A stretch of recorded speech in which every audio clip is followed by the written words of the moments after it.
Good morning, everyone. Today we're checking out a brand new video from Popcross Studios and an extension of Trismegistus Academy with a brand new arc. Pokevyrn? I don't know how to pronounce that, but either way, let's hop in and see these Pokemon Monster Hunter combos. Today is the start of a full arc of Pokemon Monster Hunter fusions in my ongoing series, the Trismegistus Academy. See, in this series, I've been kind of tiptoeing around pop culture adaptations, but that's just not working for me anymore. Oh no, It feels do it like up. I'm hindering the quality of this series by doing that. With my Do it up, Multiverse man. Tales spin-off series like Mytholethal and Fear of the Demon Hunters, not having direct copy-written characters makes sense, because I can do mythology characters and creatures in one, adapt dinosaurs and phobias and zodiac signs into demons in another. Exactly. But in a mainline Multiverse Tales story, it feels like trying to avoid direct pop culture adaptations is like trying to make a Spider-Man cinematic universe without Spider-Man. You could technically do it, but why? So let's get. Technically, that did happen the superheroes movie, one of those parody movies. A guy was based around a dragonfly, though technically he now became a part of the Spider-Verse. That's actually full-on canon now. Get into the start of the Pokemon Monster Hunter arc, shall we? Let's go. Hit like if you want, subscribe if you feel like it. By the way, enjoy the show. Now, please remember, students, while you are Ooh, starting off with Venusaur and a big old frog. absolutely permitted to defend yourselves if any of the creatures you encounter today do get hostile, Wait, it's called a cabra? our intent for this Shatacabra. field trip is simply to observe and learn about the worlds we are visiting. As well, of course, to take whatever photographs you feel inspired to take as we go on this adventure. Hence the cameras you've all been I'm gonna just call it provided. frog. We will share the photographs as a group when we return in 2 days. Headmistress Trismegistus seemed to be in a particularly pleasant mood as she addressed the Maverick class and their upper year support students. Jake Tajin would normally have been incredibly excited about a trip like the one they were about to set off on. These kinds of treks to 10,000%. other realms were planned to occur at least a year later in the Maverick class's schooling, but because they'd been making more progress than expected, their education timeline had been bumped up. If they were going to that's be useful. multiverse-traversing superheroes someday, they needed to do a fair amount of exploring during their studies to grasp what kinds of worlds they'd be protecting. That would make On sense. top of that, Jake and his class had come up with the initial workings of a plan they were all happy with to take down Eloise Ludum, with help from 3 of the students from her dreaded Ludum Academy for Fearsome Fighters. oh Jake yeah, was it's also all feeling coming quite together. respected by his fellow students ever since his inspiring actions in their first Resilience Combat training class had helped most of the Mavericks complete the grueling training course before the time was up. In theory, everything was going great for Jake. But an issue had been bubbling just below the surface of Jake's conscious attention for some what time is it? now, and he realized it was finally time to deal with it.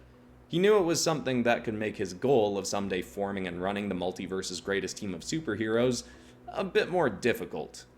Evangeline Trismegistus wrapped up her speech to the students, and they were given 10 more minutes to do What you whatever they thinking, needed Jake? to do before leaving. Jake looked around at the staff coming with them to consider who he could talk to about his issue. He wanted to deal with it today, preferably early in the day so he could focus on all the awesome creatures they were about to go see. Headmistress That would be Evangeline wise. Trismegistus, Professor Strone Goggins, and Counselor Louisa Hay attended with them. Counselor Hay generally gave the best advice of all the staff at the school, but this was something Jake was more comfortable talking to a guy about. Goggins was the only male Oh, staff member coming, okay. but this wasn't the sort of thing he'd want to talk to a guy as intense as Strone about. Jake's eyes panned across the group around them until he spotted his assigned Jake, are you feeling some feelings? upper year student, Valignus, or Yarrow Mwangi. The flame-headed skateboarder was joking around with another of the upper years, Kalia. Jake and one of his now closest friends, Darwin, had been assigned to Valignus as their upper year support when they first got to the school. So Jake knew him pretty well by now. The flame-spewing hero Could talk was, to him. ironically, a pretty cool guy, and very easy to go Cool. to for help and advice. Get it? But was he the right person to ask about this? Kind of Are choice you you- okay, Jake? Only choice you got left to talk about. His voice made Jake jump more than he expected, and clearly more than she did too. Sorry, Anna, I guess I was really in my Heavily distracted. head just now. Normally, Anna was a great person to talk to as well. Jake had known her for longer than anyone else he knew. She was the first person he'd become close with after his parents and brother had died. Rest in peace. Unfortunately, she was, in a way, part of the problem he needed to solve. She went on. Oh, okay, well, hey, do you want to see if Kalia and Velignus are cool with our groups exploring together? I know we're supposed to split up, but Velignus and Kalia are close, so maybe they'd be okay with it. Maybe. Jake was instinctively about to jump on this opportunity, but realized it would get in the way of him handling his issue. Oh, yes, but could we join our groups later in the day? I just have something I want to talk to Velignus about, and it's like sort of a guy thing. She nodded. Oh, okay, yeah, sure. When you're done with that, just let me know and we can try and talk Kalia and Velignus into it. Each camera the Could be a students had good been plan. given had communications tech built in, so the students could contact each other and the staff. They could also use it to upload their photos to a collective server as soon as they were taken. But more importantly, it could let them call in the headmistress if they needed her. As tough as the students were, some of the Respect. monsters, or Pokevyrn, as the locals call Pokevyrn. That's how you say that. And, because it's like a combination of Wyvern. Oh, damn, man. them in the world they were headed to, were particularly monstrous. Everyone separated into their groups. Jake was determined that one way or Pokevyrn. another his life was going to change by the end of that day. But he didn't know the extent to how chaotic the next 2 days would get. The headmistress swirled her hands in a mesmerizing pattern, and a glowing purple ring appeared above all the students and staff. She waved her hands down, and the ring enveloped them, changing their surroundings as they were transported into dimension P138. As expected, they were at a point where 5 distinct environmental planes intersected. But what they didn't expect to see was another group of students brawling with a monster. Wait, what? Come now, Alzaya, surely you can evade the beast better Oh, you gotta be kidding me. than that. Sammy, if you can't stretch yourself longer than the Venacabra's tongue, then what good are your powers anyway? Worry. Venacabra, that's what this is called. Not even intending to try your hand at the beast, hmm? Continue to act like this and you'll slip even farther down the top 7 rankings. Headmistress Trismegistus stepped between her students and the group of Ludum Academy students and staff surrounding a towering frog-like beast with a massive flower and whipping vines sprouting from its back. The students were doing their best to Nice. take it down, but its colossal stretchy tongue was keeping them all at a distance.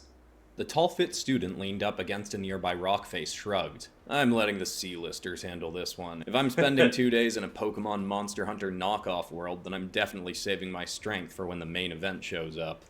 Probably a Evangeline called Charizard. out, Eloise, what are you doing here? Ludum turned, and her already wide smile grew even wider and more frightening. Oh, Evangeline! What a completely and utterly unexpected coincidence.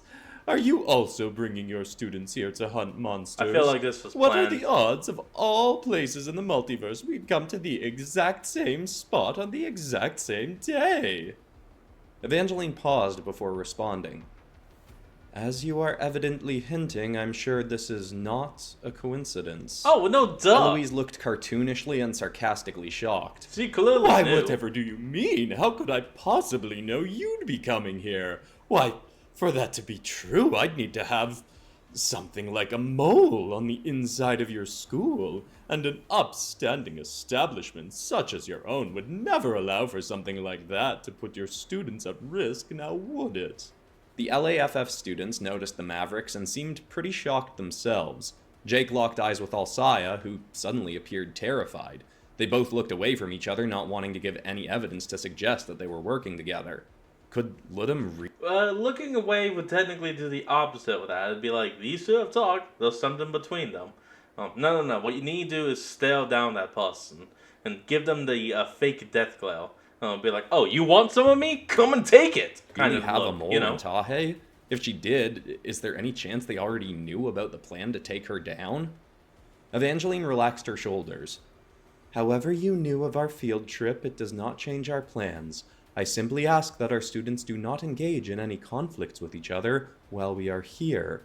They can save that for the combat tournament in a few months. Ludum shrugged. Oh, of course. Besides, my students are here to face a real challenge. She turned back. Smug. Waru, if you do nothing in this fight, your rank drops from 2nd to 6th. I may even send you to the Little Lands just for the fun of it. Waru rolled his eyes, and 3 different colored glowing orbs appeared around him. He called the red one into his chest. His muscles grew larger. He took 1 step from the wall, turned, and punched it with all his might. Stones and dirt erupted around him, and cracks ran up the wall. Damn. He leapt right next to the monster's hind I always forget just how strong he gets. leg and grabbed it. He heaved and swung it around, tossing it under the now crumbling rock face. Boulders smashed into the creature, pinning it to the ground, and soon burying it. There, Ooh, I killed it, so someone else can dig it out and make the armor from it. Call me when someone spots a Charathalos. Charathalos. Yep, that's the combination of a Charizard and a Rathalos. I may not know a whole lot about Monster Hunter, but I know tidbits here and there thanks to, of course, our main man Popcross, and a few of my own personal friends. But when it comes to knowing something, I know Pokemon. I may not be a Poketuber, but I love The Pokemon. LAFF students being present almost threw Jake Ooh, off his Infernape and Ajakin. goal for the day. If I don't Ludum know. did have a mole in Tahe, why would she have admitted it so openly? Beyond that, why would Alsaya, Waru, and their new Because it's not an actual mole, it's a bug. friend Kata still Get be it? alive? A psychopath like Ludum would have killed them the second she learned that some of her students were planning to betray her. Unfortunately, that just confirmed that the mole wasn't one of the Maverick students who knew about the plan. There could still be a mole somewhere else in the school. Jake wrote it off for now as just Ludum trying to get in Evangeline's head. Yeah, Jake had other probably. matters to focus on. He, Darwin, and Velignus had separated from the others and decided to go into the region where mostly fire and magma-based creatures could be found, near the Moon Oil Basin. It was Velignus's idea. Since he was immune to any fire and heat-based attacks, he figured they could risk getting closer to some of the creatures they'd see there. If they attacked, he could distract the beast while Jake and Darwin got away, then he could catch up on the flying, flaming skateboard he brought everywhere. That could They work. could all move pretty clever. fast through the mountains, with Jake using his own flight, Velignus on his board, and Darwin having summoned his Pachycephalosaurus Quixote to ride. He could have summoned a bigger and faster creature, but they didn't want his own monster to come across as a challenge to any of the apex Pokevyrn in the region. Yeah, Jake that had is been true. to a lot of worlds with monsters, beasts, and dragons, but this one sounded particularly cool to him. At age 16, the villagers of the local town, Lavakoto, are given the opportunity to hunt down a Pokevyrn partner. If they are strong enough to defeat Aw. a beast in combat, it will become bound to them as an ally. Though many people in this It will world submit. also hunt the creatures to forge armor from them as well. Jake was happy at the Trismegistus Academy, but making this place a home seemed like it would be a pretty sweet life to live too. Oh, Jake, definitely. Darwin, and Velignus got near the 10,000%. main mountain in the center of the region and moved down into some caves beneath it. This is it, boys. Last time I came here with a school trip, I tried to find an Infernacan, but there was none to be seen. Okay, Infernacan, so that's what this is gonna be called. This time I am sure we will find one. They have a flaming dome just like me, boys. Are you ready? They both nodded. That accent, I swear, I've heard that somewhere. Darwin more enthusiastically than Jake. They started walking down into the musty, humid caves, and as nervous as Jake was to bring it up, he asked, Hey, Velignus, and I guess you too, Darwin, can I ask you something kind of personal? Velignus turned to look him in the eyes as he kept walking. Of course, Jacob. If I can help Yeah, you go with it, ahead. I certainly will. Darwin nodded Speak too. it up. Jake took Speak a it breath, up. looking at his feet as he spoke. Well, I've got this problem. I've known I had it for a while, but it just kind of sunk in recently that I'm pretty overdue to deal with it. Velignus grinned. Well, already, Jake, I commend you for realizing you needed to make a change and for being open enough to ask someone for help. Yeah, come Go on. on. As Jake should have expected, Velignus was already making this a lot easier for him. Thanks. Well, see, my problem is I kind of feel like I have a crush on a new girl, like, every 5 minutes. The meditation stuff Professor Dispenza teaches. Oh, that's it? And you just feel like you fall in love a little too easily? Actually, you know what? That's understandable. I mean, with your history as well, you kind of have, well, a hard time understanding most feelings people would have since you kind of lost a lot of people. Well, the main thing though is that you're not falling in love with them, but you are feeling for them. I mean, like you said, you lost your parents and brother years ago, so you have no real knowledge of a familial bond. So it would just make sense that you seem to fall in love with anyone. And what you need to do is pretty much just start simple. And by that I mean just make a new family. Have people around you that you care for and care for you. So yeah, long story short, you're not feeling romantic love. You're probably just feeling a lot of familial love, since, as you say, you kind of lost your family at a young age. So, but then again, I'm not a psychologist, so take it with a grain of salt, my man. Us is okay for helping me not think about it so much, but it can get really distracting. I just want to stop thinking about it, you know? The only thing Jake kept to himself was the fact that he worried that when he did run a team of superheroes in the future, he couldn't constantly jump between crushes on the different female members. It would hinder his ability to lead them and give instructions impartially. Jake was anxious as he said every word, but neither Velignus or Darwin gave the slightest hint of making fun of him for what he said. Velignus seemed like he was trying to repress some kind of reaction, but Jake couldn't tell what. He stopped, with them all having leveled out on a low floor of the caves, surrounded by tunnels and pathways. So Jake, it is advice around girls and romance you are looking for me to help you with? Yeah, I guess. I already said my Velignus piece. clenched his fist and fire burst around it. Long have I waited for this day, Jacob. He pointed at Jake and nearly yelled. You could not have come to a better person for this, Jake, for I dealt with the exact same problem when I was your age, and I was the most insecure person you had ever met when it came to romance. Ooh. Counselor Hay and others helped me through the various stages of building confidence in that regard, and now I can speed run you through all the things you will ever need to learn on the matter. Okay. Jake was shocked by his enthusiastic response. Wow, really? That's great. Where do we start? We start by running and flying away very quickly. Oh. What? Why? He pointed back down the tunnel they'd entered from. Because the Infernican seems very displeased with my shouting. Jake and Darwin whipped around to see a stone-skinned ape-like beast with a flaming head bounding off the walls towards them. Darwin leapt back onto Quixote, Velignus onto his board, and Jake leapt into the air. Velignus trailed behind the other two, and Jake could hear the snapping of his camera as he took picture after picture. Finally getting pictures of the Infernican and being asked for romantic advice on the same day. What a day this is!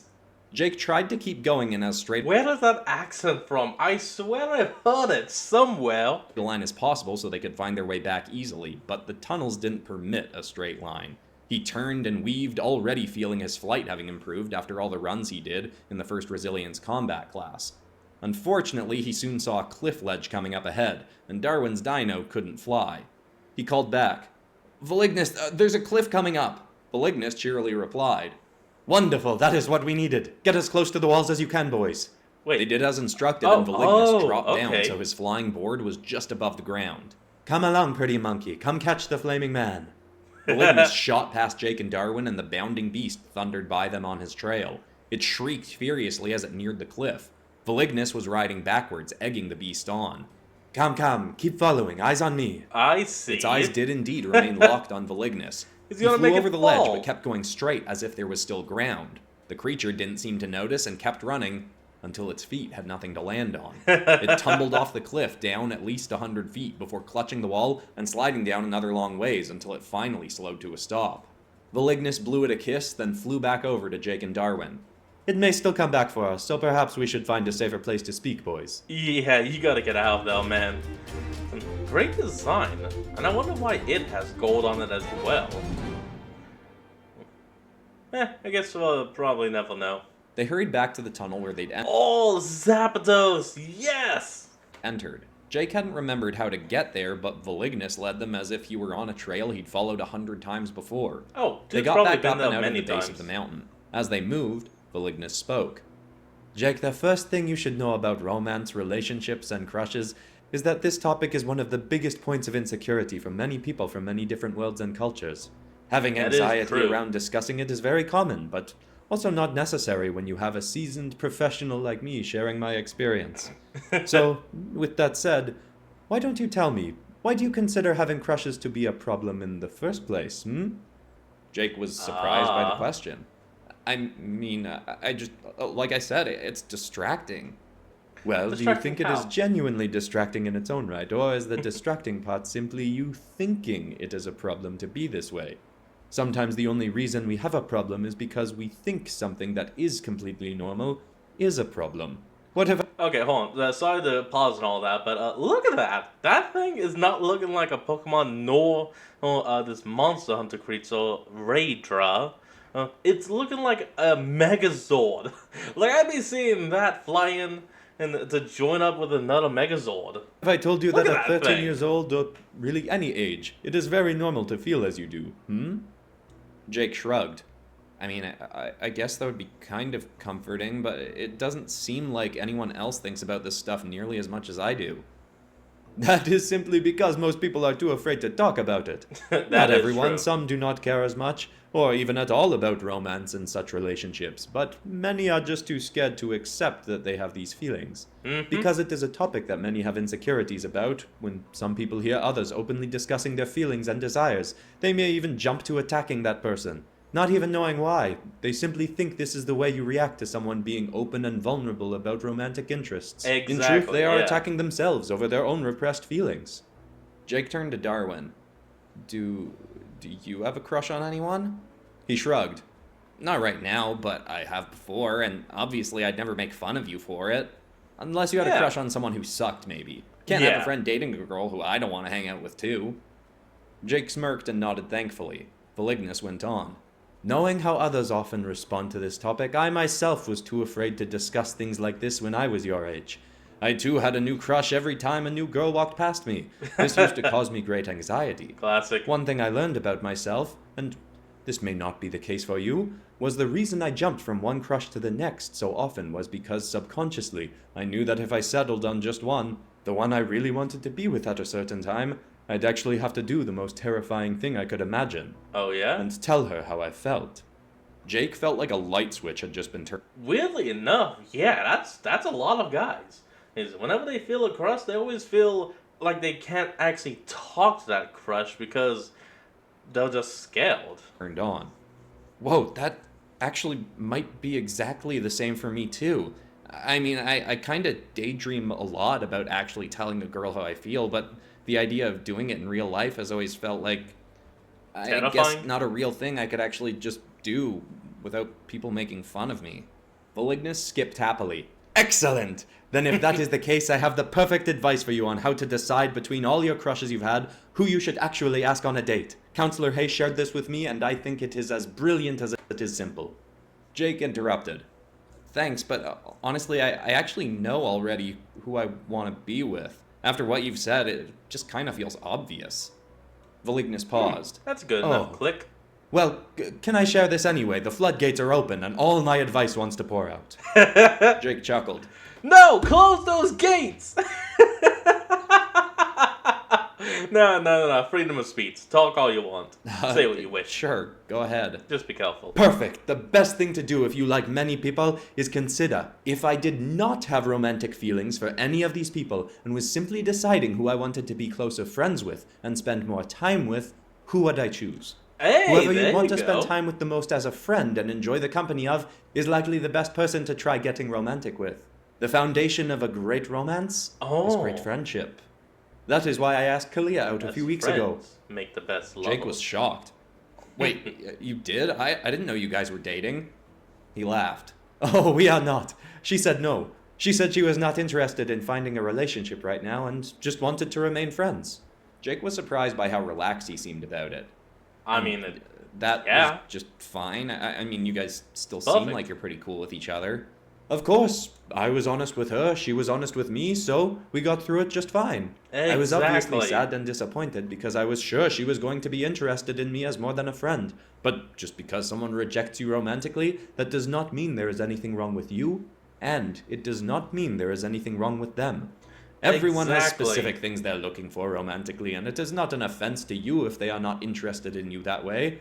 And most importantly, the true prize of telling someone how you feel is not in whether they are interested in you back.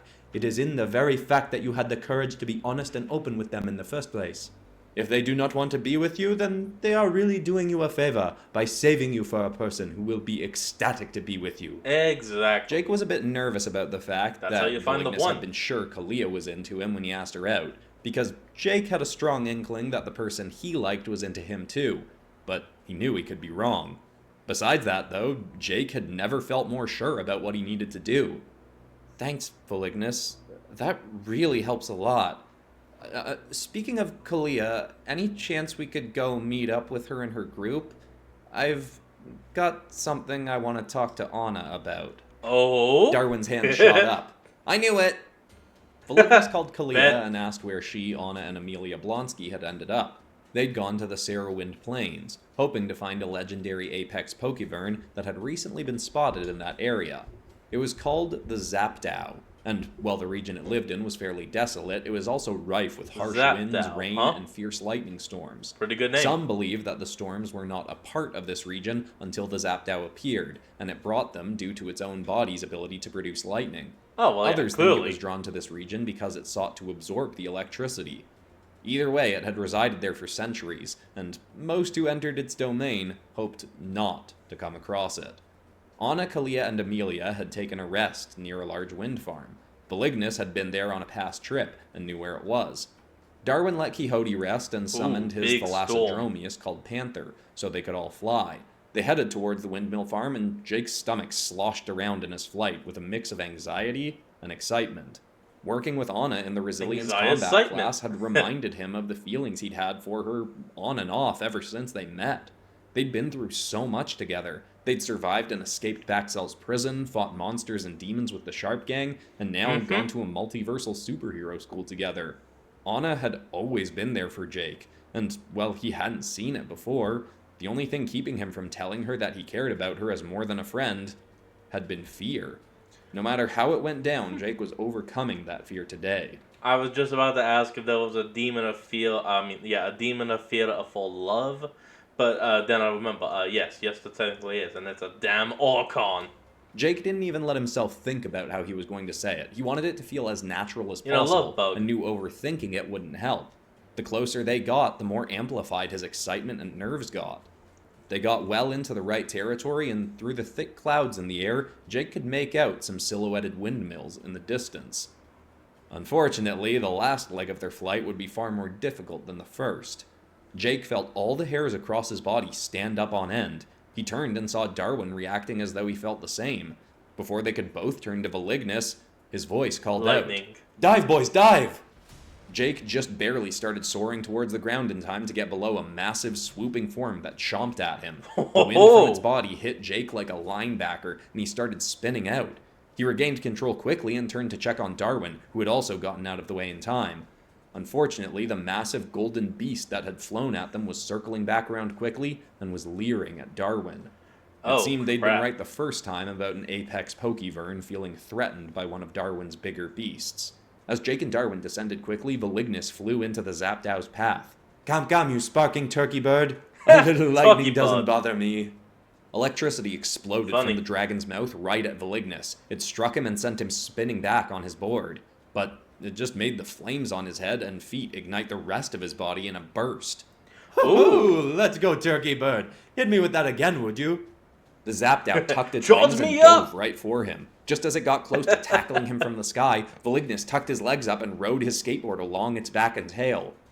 Unfortunately, it kept diving past Valignus, right for Darwin. It's like just doing a straight up, I like your cut, G. Jake saw this and slowed his flight, moving right into the monster's path. He made 2 globs of green energy appear in his hand and hurled them into the monster's face. It was only enough to make it blink, but in that time, Jake flew forward and snatched the creature's head. The lightning sparking off it nearly made Jake let go, but he Yeah, wasn't letting man. it get to Darwin. He threw back his hand and punched the creature right in the eye. Its head Ooh, whipped that's to the gotta side and hurt. shrieked. It opened its wings and slowed, but it also chomped onto Jake's leg and made him cry out in pain. Oh, that's He was gotta hurt. durable, but he felt its teeth pierce through his skin. It whipped him around and hurled him straight for the ground. He tried slowing down, but was moving too fast this time. He closed his eyes and braced for a hard impact, but felt none. In fact, other than a hand gripping his arm, he felt nothing at all. He opened his eyes, and all was blackness for a moment. Huh? Until he was pulled up out of the stony, sandy ground. His body suddenly became tangible again, and he quickly turned to see a familiar face holding him. Haha! Jake, are you okay? Anna said, looking him up and down. A nervous smile spread across his face. Yeah, I am I'm now. Great. Thanks, Anna. Good catch.